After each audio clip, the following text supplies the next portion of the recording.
what are some of the challenging decisions and trade-offs that founders and also product leaders or any business leader need to understand in order to help continue growing a business?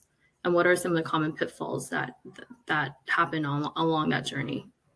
So I kind of break it down into, when I think of the scale up stage, and I really have passion around the scale up stage of growth, I kind of break it into 3 stages: early stage scale up, mid stage, and kind of late stage getting ready for, kind of the profitability, going public. So in the early stages of scale up, I think one of the things that you have to look at is as you kind of hit that product market fit. And I always say people can define product market fit in the rearview mirror, because you don't really realize it's happening until you kind of stop and look back.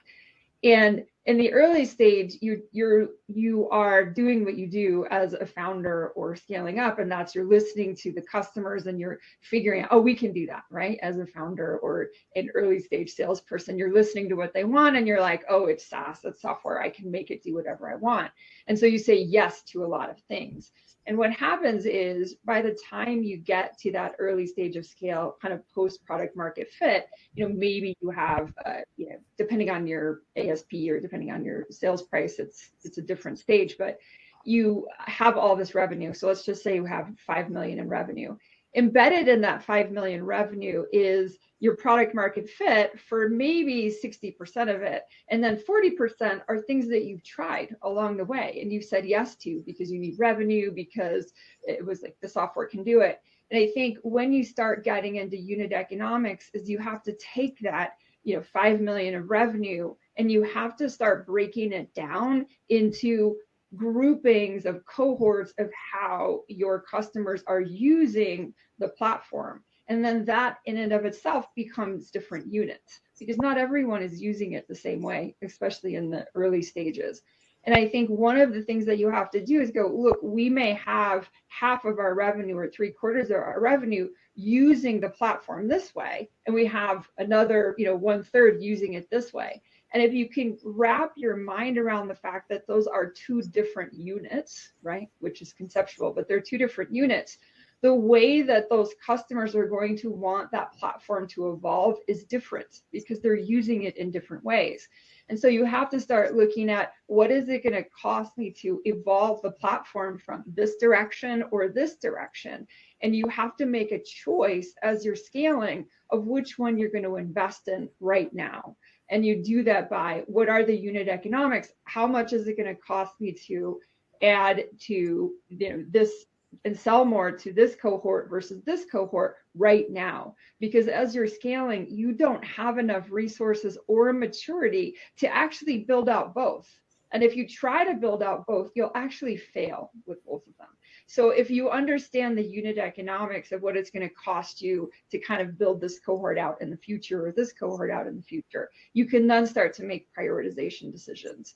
And not making the choice and not understanding how much it's going to both cost you to build it and to sell it and to maintain it, without making those choices, you're actually leaving opportunity cost on the table. So I think in the early stages of scaling, the really important thing is to understand how much of that revenue is really in your sweet spot or product market fit, how much is outside of it or a second product market fit, and then start to look at the unit economics of breaking them down conceptually. It's a very real example. I was brought in to help a vertical, a SaaS solution that was vertical, that was really wanting to get ready for a major transaction or exit. The founder had gotten the first round of funding and they really wanted to exit, but wanted to create value going forward by creating a major compelling event where then he could exit and whatever the next set of investors would take it to the next level. And they had at that point 3 different products that were selling to very similar, the same industry, but very similar cohorts. And one of the things that we had to do was to figure out which of those cohorts or which of those units, if you will, which of those products, which of those lines of businesses were going to provide the most growth right now. Because when you're exiting, you want, the growth trajectory, you want year-on-year growth. Often what's going to provide you the most growth right now isn't the one that's going to create you the most growth for the next investor, right? Because you need to be on the very beginning of a trajectory of a second product or thing that's going to actually provide value to the next. So as we started looking into all of the different products they were selling, although they didn't view it as different products, it was one P&L, it was one, one business unit. If you've worked for bigger companies, so it's all embedded in the same P&L, and you have to get into the detail of what's actually making up those numbers. And one of the things we were able to find is that, they were spending like 30% or 40% of their R&D dollars on one of the units or one of the products that was only contributing, a small portion to growth and a small portion to profitability.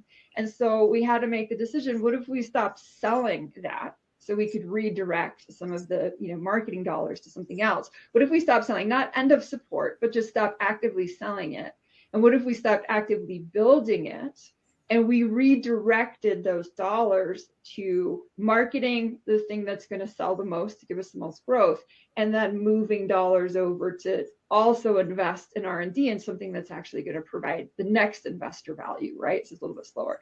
So in that, you really have to get into the unit economics and break your business, which sometimes doesn't seem big enough to start putting into business units. You have to do it conceptually, and that's really where more like an FP&A skill comes in versus an accounting skill. But that FP&A can't work without like someone understanding the detail. So it's really understanding the trade-offs that you have in front of you that they don't surface that easily if you're just looking at the P&L, and if you're just looking individually at roadmaps and you're kind of and marketing spend or sales spend, and you're not kind of correlating it all together.